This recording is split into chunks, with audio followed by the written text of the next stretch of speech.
Hello friends, आज class रे आमे डिस्कशन करिबा एडम्स एंड फ्रेजेस। एडम्स माने होची a group of words which meaning is different from literal meaning of individual words. माने idioms एमिति ग्रुप ऑफ वर्ड अटे जहार आक्षरिक मीनिंग रो यह भिन्न होई थाए। For example kick the bucket, यार अर्थ बकेट को किक मारिबा नुहे, यार अर्थ हेउची टू डाई। सेमिति phrases means a group of words that convey an idea but don't form a complete sentence।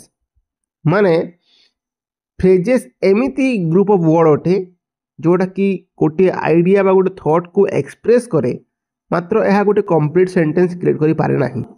For example in the neck of time, यार अर्थ हेउची at the right time.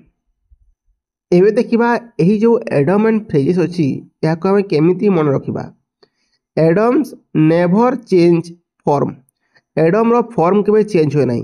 Phrases रो होई परिबो किंतु एडम रो form change होई परिबो नाही।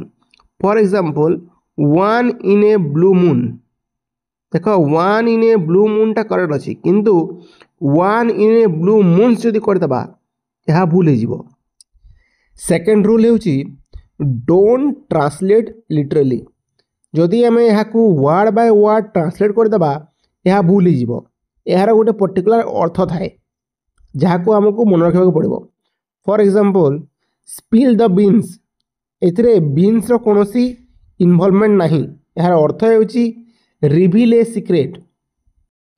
Next rule हेउची context is important. आम जिते बेले गोटे एडम बा गोटे फ्रेज को पढ़ा आम फास्ट देखा ता क्यों कॉन्टेक्स्ट रे लिखा होइछि।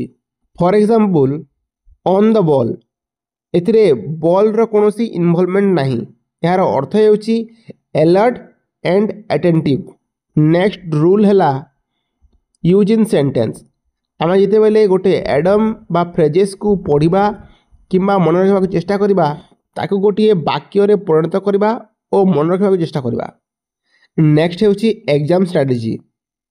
फ्रेंड्स आपणकर एडम एंड फ्रेजेस गुड़ा रिपीटेडली पड़ी था परीक्षा रे, जमती कि आपण माने प्रीवियस ईयर रो SSC banking railway CDS defence exam किंबा आउ अनेक गुड़े एग्जाम रू आपण माने काढ़ी की पढ़ी पारिबे, किंतु आपण माने एते सब क्वेश्चन कोठू काढ़िबे आ केमती करिवे तो तापई टेंशन नियंतुनी।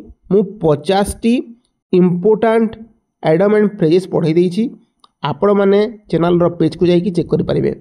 देखा गोटे क्लास रे, स्टे कनेक्ट।